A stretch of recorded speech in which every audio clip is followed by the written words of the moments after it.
Hey everybody, it's Sharon here, and today I'm going to give you an update on that sad bathroom that I'm doing the rehab on. Just a little before picture, and I was at the point now to work on the vanity top. And I first thought I was going to use barn boards, but then I decided not to.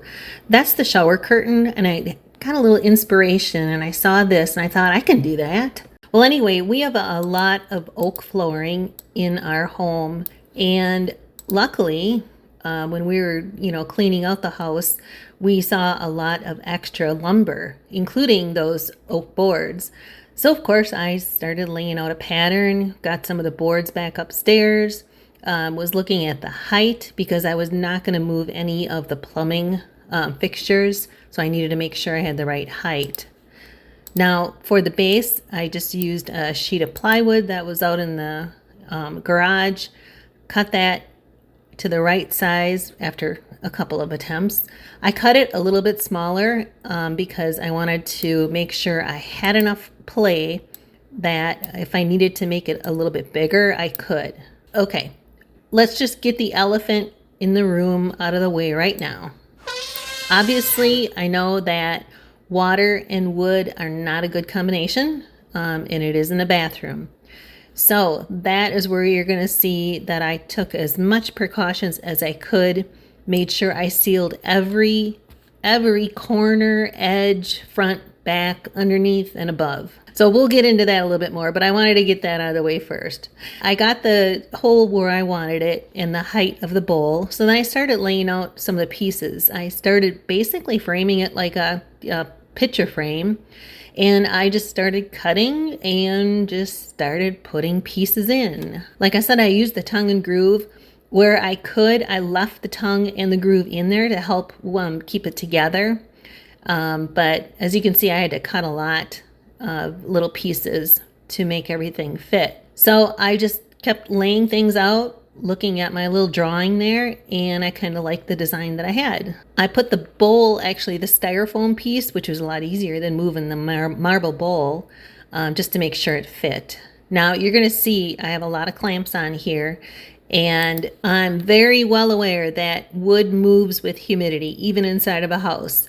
So to have that in mind, wood is going to expand on the sides, not really end to end. And of course I had all these different angles, so I had to make sure that I left enough space for it to move. Now I did fill in the gaps with the sawdust from sanding, and I left the outside edges about 1/8 of an inch, 1/4 inch, some space so that if it did expand front to back, that it would have some room. And I also left a little space around the bowl for that also, because that is marble and I did not want it to crack if the wood did move. So once I had that figured out, then it was, okay, what am I going to do for colors? I wanted to make it multicolored, so I had a bunch of stain in the basement, put it on a board, brought it upstairs, and figured out what colors I wanted. So I had the whole recut because when I put the boards on, I intentionally didn't cut them to the exact size. And I just started in one corner. I used the gel stain because I was afraid it was going to leak over into the next board.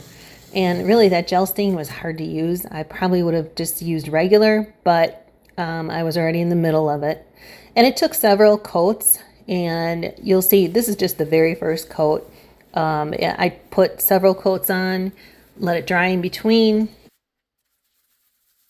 Got it to basically the color where I wanted. I wanted some variation in the colors. I just didn't want one solid color. So once I had all of the mountains, I guess you could say, done, I wanted something for the background, and I didn't want just plain clear. So I know that there was wood stain, and so I looked at it, and they have those displays, and I looked at what the oak would look like, and what I wanted was still transparent, but just a little bit of color. So worn navy was actually the color that I used. Before I did it, I put it on a couple pieces just to make sure, and I liked it. So that was my next project, was putting that wood stain on. I really haven't used wood stain before. I probably should have practiced a little bit more because I did a lot of putting on and wiping off and putting on and wiping back off until I got the right color that I wanted and the right depth. But once I had it on there, I really liked it because it was just enough to offset the brown that was in the rest of the, I guess, feature. So next up, I wanted to put some type of trees, kind of like, that shower curtain. And so I just freehanded painted. I would have used acrylic, but since I had used an oil varnish on there, I had to use oil-based paint, which I usually don't use, but it was still fun. There really wasn't any, I guess, mistakes. If I did accidentally make a mistake with one of the branches, I just filled it in with another branch. So, like I said, I just wanted to offset it. And after I got it done, peeled off the tape, and I actually liked what it looked like. So now it's time to seal. And I put several coats of the spar urethane on the top. And like I said, every other piece of board, it was already sealed. So I got finished with all the sealing, and wow, I got the sink in. It actually fit. We were pretty much done. Now, the full rehab video is going to come soon because there's a whole bunch of parts and pieces to this that I couldn't just put into one, or I would have lost you like 5 minutes ago. So thanks for watching, and stay tuned. I'm going to be putting up the full video probably in the next couple of weeks. Thanks again.